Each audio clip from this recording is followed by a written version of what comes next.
The holidays are the hardest time for me with sport. I don't like that they put football on Thanksgiving because it just starts fights in my family.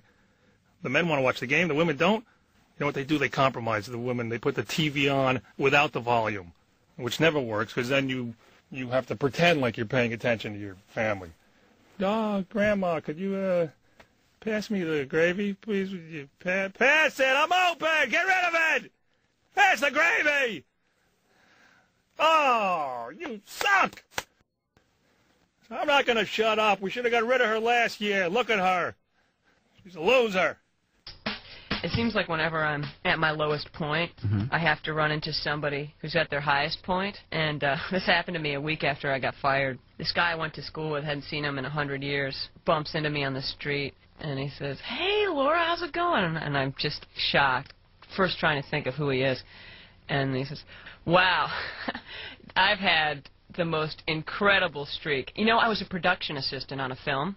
Now I own the film company, and I'm starring in the features we produce. Isn't that incredible? I really made it, yeah. So what have you been up to?" And I said, "Well, geez, despite the accident, I'm still able to hold a ball in my hand and grip it tightly and then slowly release it." "Well, listen, I should scoot. I've just soiled myself while we were talking, and I've got an interview at McDonald's in 5 minutes. Could you carry me there?" You know, I lost my luggage at Kennedy Airport, the most unsympathetic place in the world.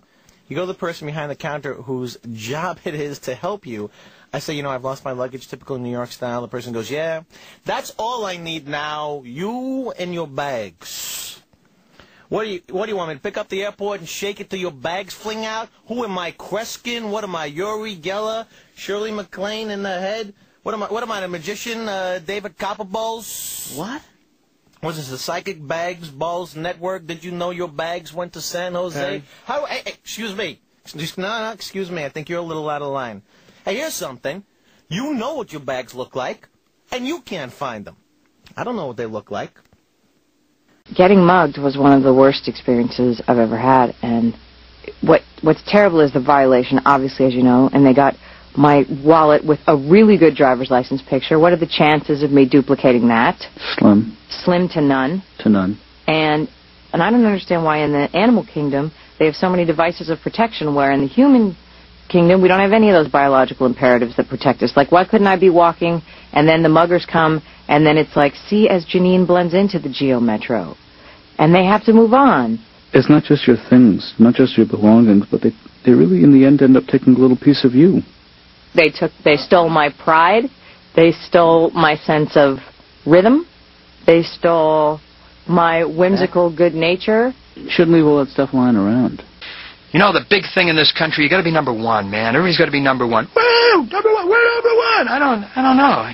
It's just gotten to a point where it's ridiculous now. You watch a football game, there's always the camera on some big fat guy in the stands drinking a beer, sticking his finger in the camera. We're number one! Well, you're a little confused. See, they're number one, you're fat and drunk. Do you see the difference at all? People tailgating, I can't stand that, you know, because when I'm not in a hurry, then they shouldn't be either. Yeah. A lot of people slam on their brakes, which is so foolish, you know, try to get the people from tailgating, get them off their back. No, I carry a stuffed dog in the car. People get too close, I just roll down the window and toss them out.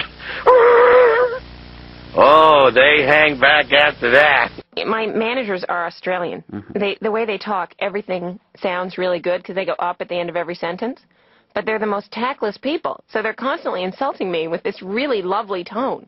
Like, I'll call them up after an audition and I'll go, "Well, did you get any feedback?" Yeah. We talked to the guy and you didn't get the part. No, they thought you were fat. My favorite superhero growing up was the Hulk. Thinking he's green, I'm black. It's close enough. Yeah. This guy is my hero. Did you ever see his TV show? Yeah, Same dilemma every week.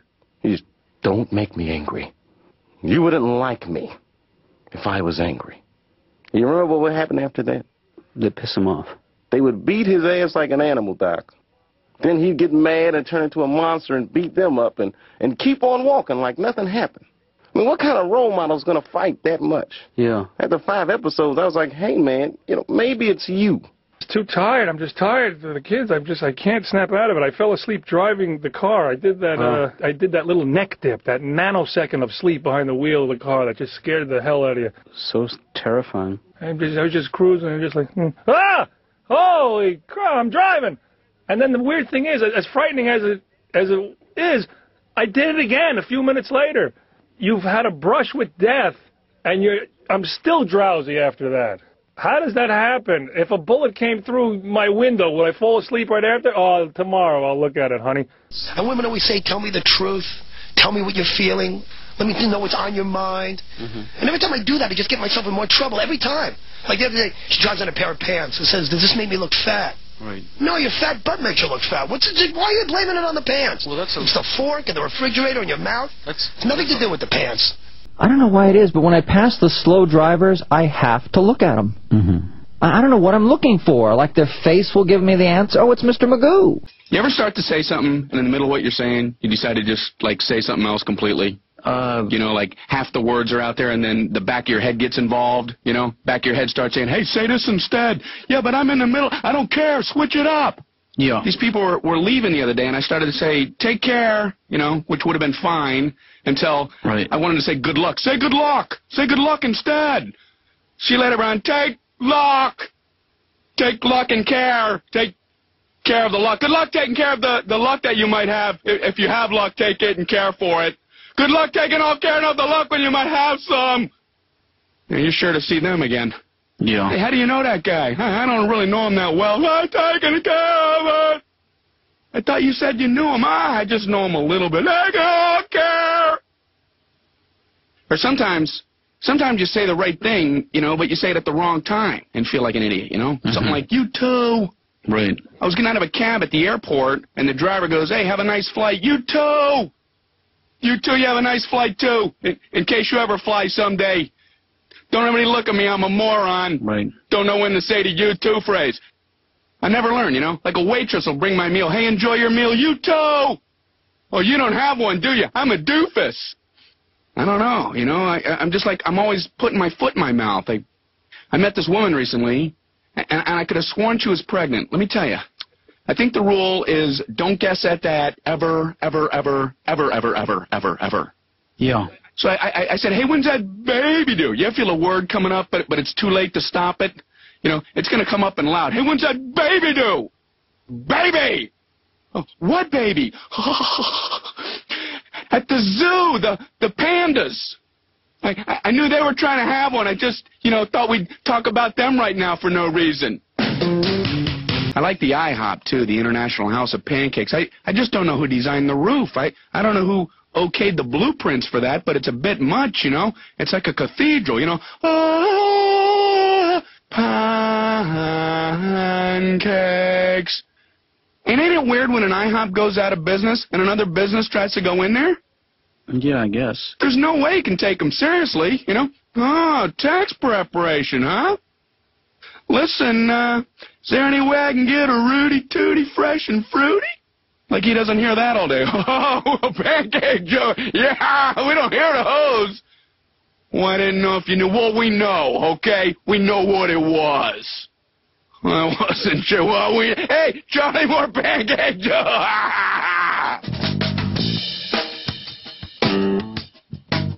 I hate when my car breaks down, you know? Yeah. Got to call a tow truck company, and I learned something recently. When you call a tow truck company, you are never calling from a position of strength, and you better know that when you decide on the tone of the phone call, you know? Sure. You don't call up Al's towing. Al? No, put him on. Al, you don't know me, but here's what I'm going to do for you. I'm busted down out in the middle of nowhere. I'm going to let you drop everything you're doing. Come down here right now, hook me up, take me to the mechanic of my choice. I'm giving you $25. Take it or leave it. Okay, how about you come whenever you feel like it, stop, take your time, take me wherever you want, and charge me whatever you can think of, and I owe you an apology. Okay, I'm sorry, Al. You're right. You're right. No, you're right, and I'm wrong. There's nothing that else can be said except that you're right, and I'm wrong. I'm sorry. We used to go out in the yard and look at ant piles, you know? I mean, I could look at an ant pile for, well, you know, not too long. Then you get a little bored and go, rebuild.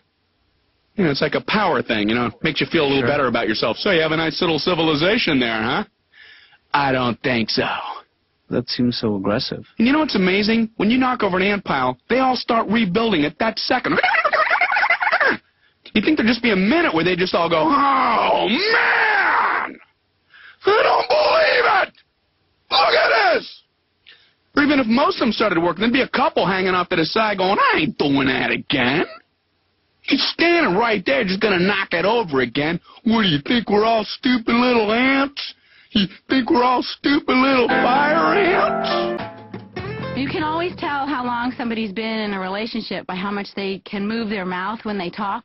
You know how at first you're like all happy and free and it's so fun to be around you and you're funny and you're so sweet and then month by month all the muscles in your body start contracting and they work their way up through the neck into the jaw. Pretty soon you start talking like this. I said I want a sandwich. Yeah. Now, my parents have been together for so long, there's so much built-up hostility and resentment, they can't even chew. They just sit in their lazy boy chairs with straws in their mouths. And my mom could barely get the words out. Your father and I have been together for 40 years, and we have worked very hard to spread that joy onto you. I'm a great boyfriend. I would do everything for her because I'm whipped. I never complained when I got sent out on errands. That's how you know you're a boyfriend, Dr. Katz, when all you'll do is just get sent out to get stuff. Well. And you look forward to it because you get to see other guys at the store, you know? I'm walking around and I'm like, hey, Stan, what are you sent out for? Let me see your note. Oh, I need pads too. Let's walk together. And when you get sent out to get something, you better get exactly what you were sent out for, or you get sent right the hell back to stand online with the other reject boyfriends. And they all want to talk to you, you know? Like the guy in front of me, he's like, what are you here for? And I'm like, I bought a Spanish onion and I needed a yellow onion. And he's like, what's the difference? And I'm like, that is not for us to ask. I'm not even supposed to be talking to you. Some guys have sex with a plastic doll. Is there a name for that, Dr. Katz? No, not yet. I would never have sex with a plastic doll. I'd feel so stupid, you know? All my friends would be like, I'm really stupid. I locked my keys in the car. And I'd be like, that's nothing. Last night, I had sex with a balloon. Yeah. And I know I would get caught, too, Dr. Katz, because I'm always, like, leaving stuff out. I know sooner or later I'd come home with a girl, she'd be really hot, because, you know, it's on TV, and we would walk in and she'd be like, oh, my God, what the hell is that? And I'd be like, oh, my God, I left Beverly out. The only way to get away with something like that would be to act like you think it's normal, you know, just be like, oh, that's just this big plastic doll I have simulated sexual intercourse with. Hey, but enough about me.